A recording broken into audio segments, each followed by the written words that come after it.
মাধ্যমিক বালিকা বিদ্যালয় কর্তৃক ধারণকৃত ভিডিও ক্লাসে সবাইকে স্বাগতম জানাই। আমি সহকারী শিক্ষিকা নিপা আক্তার। দশম শ্রেণীর বন্ধুরা, তোমরা তোমাদের সাধারণ বিজ্ঞান বই বের করো। দশম অধ্যায় এসো বলকে জানি। বল বল জিনিসটা কি? আমরা কোনো স্থির বস্তুকে যদি গতিশীল করতে চাই তাহলে তাকে আমরা টান দেই, ধাক্কা দেই, তাই না? আবার গতিশীল বস্তুকে যদি থামাতে চাই তাহলে আমরা কি করি? বল প্রয়োগ করি, করে তার গতির অবস্থার পরিবর্তন করি। তাহলে বল কি? বল হচ্ছে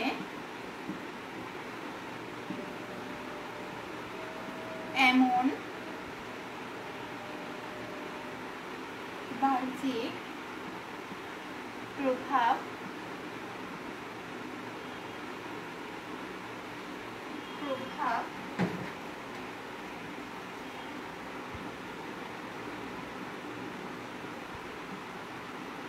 যা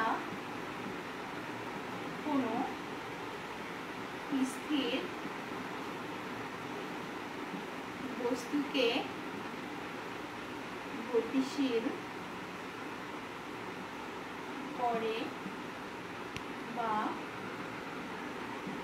করতে চায় এবং কোনো গতিশীল বস্তুর গতির পরিবর্তন করে বা করতে চায়। অর্থাৎ বস্তুর গতির অবস্থার পরিবর্তন করা হয় যে জিনিসটার মাধ্যমে, তাই হচ্ছে বল। বিজ্ঞানী স্যার আইজাক নিউটন এই বল, ভর, জড়তা, বলের পরিমাপ নিয়ে 3টি সূত্র দিয়েছেন। বইতে তা সুন্দর করে আছে।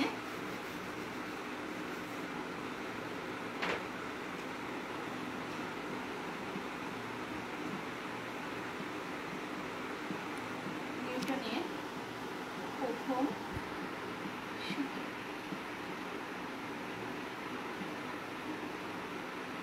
বাইরে থেকে বল প্রয়োগ না করলে, বাইরে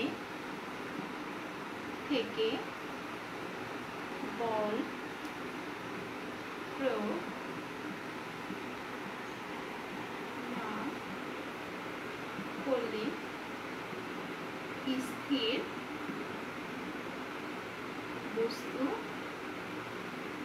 স্থিরই থাকবে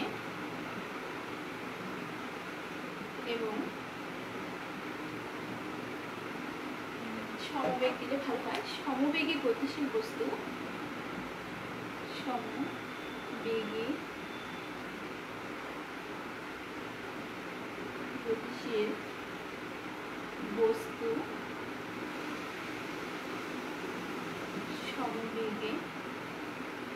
সমবেগে চলতে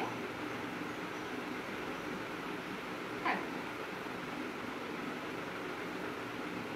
এটাই হচ্ছে নিউটনের প্রথম সূত্র। বাইরে থেকে যদি আমরা কোনো বল প্রয়োগ না করি, স্থির বস্তু স্থিরই থাকবে আর সমবেগে যে বস্তুটা চলছে সে সমবেগে চলতে থাকবে। তোমাদের হয়তো একটু কেমন লাগতে পারে যে কোনো বস্তু যদি চলতে থাকে একসময় তা তো থেমে যায়। যদি একটা বল, একটা মেঝেতে একটা বলকে নিক্ষেপ করা হয়, বলটা চলতে চলতে চলতে চলতে আস্তে এক জায়গাতে কি হয়ে যায়? থেমে যায়। চলতে চলতে এক জায়গাতে সে থেমে যায়, স্থির হয়ে যায়। নিউটন বলেছেন তার প্রথম সূত্রতে যে সমবেগে চলতে আসছে তা তো চলতেই থাকবে। তাহলে কেন এটা থেমে যায়? এখানেও ঠিক নিউটনের কথাটাই কাজে লেগেছে যে আসলে কেন এটা থেমে যাচ্ছে। অবশ্যই এখানে কি আছে? একটা বাধা, বিপরীতমুখী বল কাজ করছে যা বস্তুটাকে স্থির করে দিচ্ছে। আমরা বায়ুর মাঝে বাস করি, বাতাসের বাধা আছে। আবার এই মেঝেতে তলেতে একটা ঘর্ষণ বল, বিপরীতমুখী ঘর্ষণ বল তৈরি হয়। তাই কি করেছে? এই বাতাসের বাধা এবং ঘর্ষণ বল সমবেগে চলা বস্তুটাকে একসময় স্থির করে দেয়। যদি এই বাতাসের বাধা মেঝের এই ঘর্ষণ বল না থাকতো তাহলে বস্তুটা অনন্তকাল ধরেই চলতে।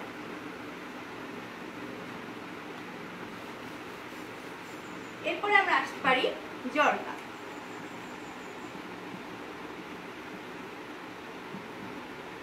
জড়তা নিয়ে আলোচনা। জড়তা কি? কোনো বস্তু যে অবস্থাতে আছে সেই অবস্থাতে থাকতে দেওয়ার যে প্রবণতা বা তার যে ধর্ম সেটাই হচ্ছে জড়তা। কোনো বস্তু যে অবস্থায় আছে সেই অবস্থায়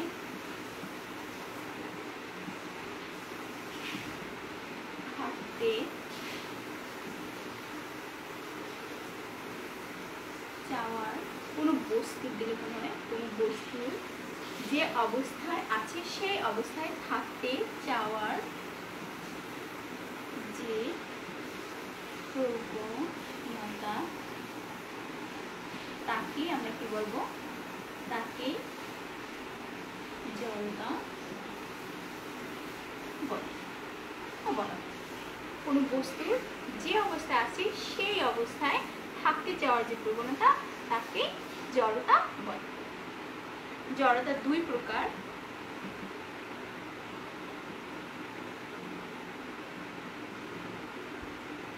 এক, স্থিতি জড়তা। স্থিতি জড়তা। দুই, গতি জড়তা। স্থিতি জড়তা কি? স্থিতিশীল বস্তু সবসময় যে স্থির থাকতে চায়, এই থাকার যে ধর্ম সেটাকে আমরা কি বলবো? বস্তুটা স্থিতি জড়তা। আর সমবেগে গতিশীল বস্তু সমবেগেই থাকতে চায়, গতিশীলই থাকতে চায়। এই যে গতিশীল থাকতে চায় বস্তুটার এই ধর্মটাকে আমরা বলবো গতি জড়তা।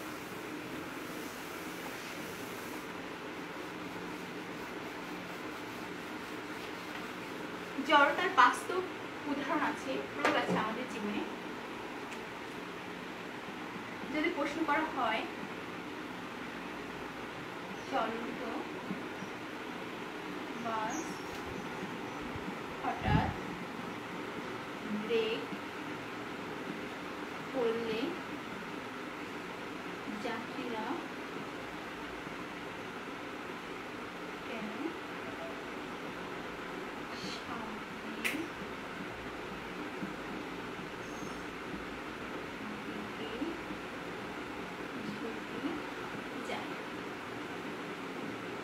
চলন্ত বাস হঠাৎ ব্রেক করলে যাত্রীরা কেন সামনের দিকে ঝুঁকে যায়?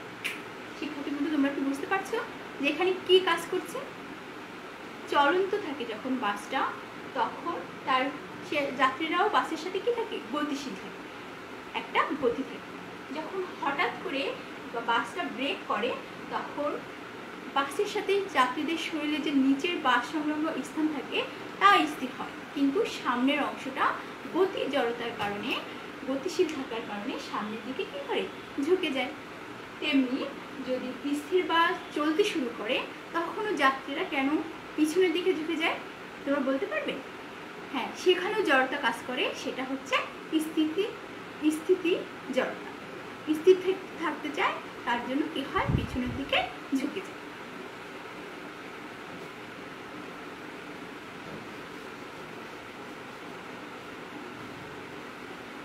জড়তার আর বাস্তব প্রয়োগ ঘটে গাড়িতেই ঘটে। যখন কি করে? গাড়ি বাঁক নেয়, তখন গাড়ি কি করে? তার থেমে যায় না, কিন্তু সে যখন বাঁক নেয় তখন সে তার দিককে পরিবর্তন করে। এখানে একটা গাড়ি আছে, গাড়িটা যখন এভাবে দিক পরিবর্তন করবে, সোজা যাচ্ছিল, সে দিক পরিবর্তন করে যখন এই দিকে যাবে, যাত্রীরা তখন কি করবে? দিক পরিবর্তনের কারণে, সেই জড়তার কারণে তারা কি করবে? একটু বেঁকে যাবে।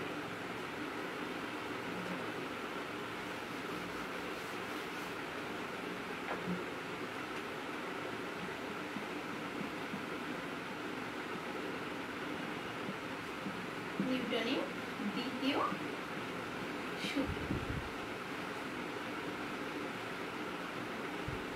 নিউটনের দ্বিতীয় সূত্র। নিউটনের দ্বিতীয় সূত্র জানতে হলে আমাদেরকে প্রথমে জানতে হবে ভরবেগ সম্পর্কে। ভরবেগ,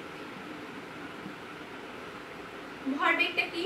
ভর, বস্তুর একটা অবশ্যই ভর থাকে, আর বস্তুর থাকে কি বেগ। তাহলে ভরবেগটা হচ্ছে ভর ও বেগের গুণফল। ভরবেগকে পি দ্বারা প্রকাশ করা হয়, এবং ভরকে যদি আমরা এম দ্বারা প্রকাশ করি আর বেগকে যদি আমরা ভি দ্বারা প্রকাশ করি, তাহলে ভরবেগ পি সমান সমান কি? M V. ভরবেগের পরিবর্তনের কথা যদি আমরা বলি, যে এম ভরের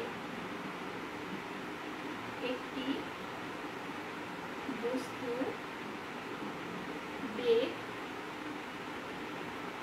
ইউ থেকে পরিবর্তিত হয়ে ভি হল। তাহলে বস্তুটার প্রথম ভর বেগ কি ছিল? M U. ভরবেগ মানে কি? ভর আর বেগের গুণফল। ভর সাধারণত পরিবর্তন হয় না, বেগেরই পরিবর্তন হয়েছে এখানে। ভর বেগ তাহলে হবে এম ইউ। আর দ্বিতীয় যে আমরা ভরবেগটা পেয়েছি এম ভি, কারণ এখানে বেগ ভি তাই এম ভি। তাহলে ভরবেগের পরিবর্তনটা কি হবে? পরিবর্তন যেহেতু আমরা বিয়োগ চিহ্ন দিয়ে দেখাচ্ছি, M V minus M U. একে আমরা লিখতে পারি এম ভি মাইনাস, এমটা কমন নিলাম, মাইনাস ইউ। এটা হচ্ছে আমাদের কি? ভরবেগের পরিবর্তন। ভর বেগের পরিবর্তন।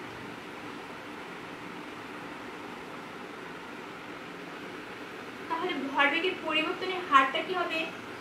হার মানে সময়, সময়ের সাথে সম্পর্কযুক্ত।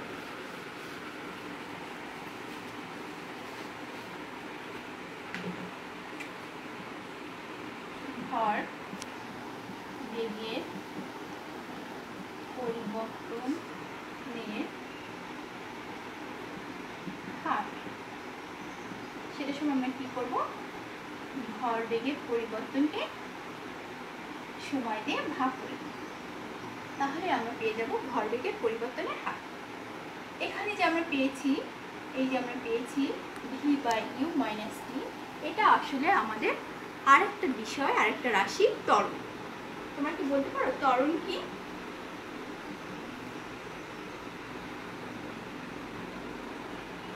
বস্তুর বেগের পরিবর্তনকে হারকে কি বলে? ত্বরণ। একটা বস্তু যদি এম ভরের একটি বস্তু টি সময়ে, একটি বস্তুর টি সময়ে বেগ ইউ থেকে ভিতে পরিবর্তিত হল।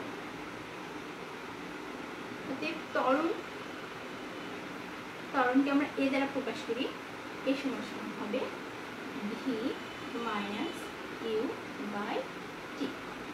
এটা হচ্ছে আমাদের ত্বরণ। ভরবেগের পরিবর্তনের হার, হার হচ্ছে সময় বোঝায়, ভরবেগের পরিবর্তনের হার। তাহলে আমরা বুঝে গেছি যে ভরবেগটা কি, ত্বরণটা কি। তাহলে সহজেই আমরা নিউটনের দ্বিতীয় সূত্রটা বুঝতে পারবো। নিউটনের দ্বিতীয় সূত্র হচ্ছে বস্তুর উপর প্রযুক্ত বল ভরবেগের পরিবর্তন হারের সমানুপাতিক। বস্তুর ভর বেগের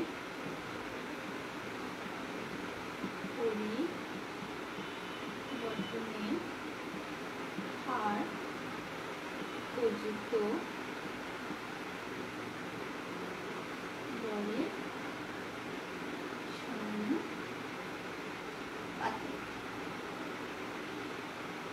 সমানুপাতিককে আমরা এখানে সমানও বলতে পারি। যদি আমরা বলি যে এম ভরের কোনো বস্তুর উপরে যদি এফ বল প্রয়োগ করে কি করা হয়, তার ত্বরণ ঘটানো হয়, তাহলে আমরা লিখতে পারি এফ ইকুয়াল টু এম। বলা হয়েছে ভরবেগের পরিবর্তনের হার। ভরবেগের পরিবর্তনের হার এটা, প্রযুক্ত বল হচ্ছে এফ, তাহলে এফটা কি হবে ভরবেগের পরিবর্তনের হারের সমান। আমরা আগে দেখেছি এই টার্মটা হচ্ছে আমাদের এখানে এ সমান সমান আমাদের V minus A by T. তাহলে আমরা এখানে লিখতে পারি এ, আর এইখানে আমরা এ। তাহলে এটাই হচ্ছে আমাদের বলের পরিমাপ, যে আমরা একটা বস্তুর উপর যদি বল প্রয়োগ করার ফলে তার একটা যে ত্বরণ সৃষ্টি হবে, এই ত্বরণটাই হবে বস্তুটার ভর, আর ওই ত্বরণের গুণফলটা করে আমরা কী পাবো, বলের পরিমাপটা করতে পারব। তোমরা কি নিউটনের দ্বিতীয় সূত্র বুঝতে পেরেছো? আজ তাহলে এই পর্যন্তই। ঘরে থাকো নিরাপদে।